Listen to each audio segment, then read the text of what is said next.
Hi hello guys అందరు ఎలా ఉన్నారు? నేనైతే చాలా బాగున్నాను. ఆల్రెడీ లాస్ట్ వీడియోలో చెప్పా కదా, చేపలు తీసుకున్నాను, వాటితో పులుసు అండ్ అలానే ఫ్రై చేపించాను అని. అదే ఈ వీడియో అనమాట. రొటీన్గా చేస్తే ఏం బాగుంటుందని కట్టెల పొయ్యి మీద ప్లాన్ చేశాను. ఫస్ట్గా అయితే చింతపండు నానబెట్టుకొని పక్కన పెట్టుకోండి. తెచ్చుకున్న చేప ముక్కల్ని ఫ్రైకి అండ్ అలానే పులుసుకి అయితే డివైడ్ చేసుకోండి. ఫ్రైకి తీసుకున్న ముక్కల్లో సరిపడా సాల్ట్, పసుపు, కారం అండ్ అలానే ధనియాల పొడి అండ్ గరం మసాలా కూడా వేసేసుకోండి. అందులోకి సరిపడా అల్లం వెల్లుల్లిపాయ పేస్ట్ కూడా వేసుకోండి. వేసుకున్నాక బాగా కలుపుకోండి. ప్రతి ముక్కకి పట్టేలాగా కలుపుకోవాలి. నెక్స్ట్ ఒక నిమ్మకాయ తీసుకొని కట్ చేసుకొని అది కూడా పిండేసుకోండి.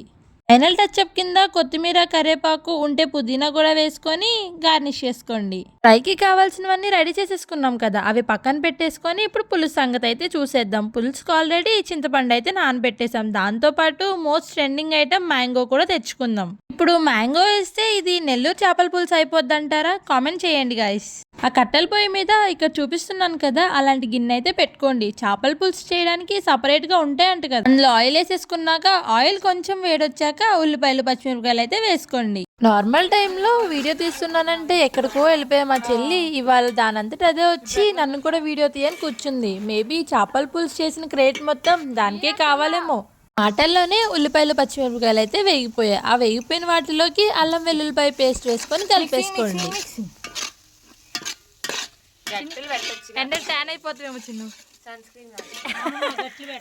కూరల్లాగా ఎలా పెడితే అలా వేసేసి గట్టి పెట్టి కదిలిపెట్టుకోకండి. చేపల్ని మాత్రం ఒక ఆర్డర్లో పెట్టుకొని నీట్గా ఒక 2 మినిట్స్ మాత్రమే తిప్పుకోండి. అది కూడా చింతపండు పులుసు వేయక ముందు మాత్రమే. ముక్కలు లైట్గా రోస్ట్ అవ్వగానే అందులోకి పసుపు, కారం అండ్ అలానే కొంచెం ఉప్పు అయితే వేసుకోండి.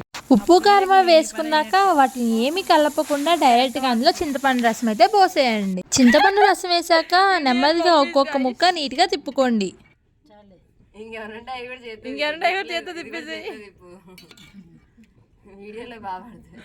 మా అమ్మ గట్టి పెట్టట్లా, చేత్తో తిప్పేస్తుంది పొయ్యిలో. గైస్ మీరైతే గట్టితోనే తిప్పుకోండి. అందరూ మా అమ్మలా టాలెంటెడ్ ఉండరు కదా, చేత్తో తిప్పేస్తుంది ఏకంగా. ముక్కల్ని ఒక్కసారి తిప్పుకున్నాక ఇంకా కర్రీలో మనమైతే గట్టి పెట్టకూడదు. ఇలా చూపిస్తున్నట్టుగా పట్టుకొని తిప్పుకోవడం అనమాట. ముక్క బాగా ఉడికిపోయి ఫైనల్ స్టేజ్కి వచ్చాక అందులో కొంచెం ధనియాల పొడి అండ్ అలానే గరం మసాలా కూడా వేసేసుకోండి. అవి వేసాక కూడా గట్టి పెట్టకండి, ఇలానే తిప్పుకుంటా ఉండాలి. ఫైనల్గా కర్రీ టేస్ట్ అయితే చూసేసి ఇంకా దాంట్లో ఏమేమి తక్కువ అయితే అవి వేసేసుకోండి. మాకైతే కొంచెం కారం తక్కువ అయితే అవి వేసుకొని మళ్ళీ తిప్పేసుకుంటున్నాం. ఇంకో 5 మినిట్స్లో కర్రీ అంతా అయిపోతుంది అనగా అందులో మనం ముందుగా తెచ్చి కట్ చేసుకున్న మామిడికాయ ముక్కలు అయితే వేసేసుకోండి. ఫైనల్ టచ్ కింద కొంచెం కొత్తిమీర అయితే వేసుకోండి. ఉంటే పుదీనా కూడా వేసుకోండి, టేస్ట్ ఇంకా బాగుంటుంది. ప్రెజెంట్ మా దగ్గర లేక మేమైతే వేయలేదు. లాస్ట్లో అన్నీ కలిసేలాగా మంచిగా గిన్నెని పట్టుకొని తిప్పేసుకోండి.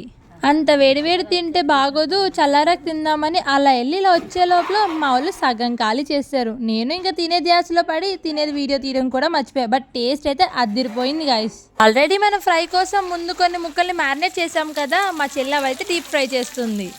ఒక్కసారి ఎక్కువ ఆయిల్ వేసేసుకుండా కొంచెం ఆయిల్ వేసుకుంటూ మెల్లగా 3-4 పీసెస్ అయితే ఫ్రై చేసుకోండి. అంతే గైస్ ఇవాళ వీడియోకి. మీకు చేపల పులుసు రెసిపీ నచ్చితే మీరు ఖచ్చితంగా లైక్, షేర్ అండ్ సబ్స్క్రైబ్ చేసుకోండి.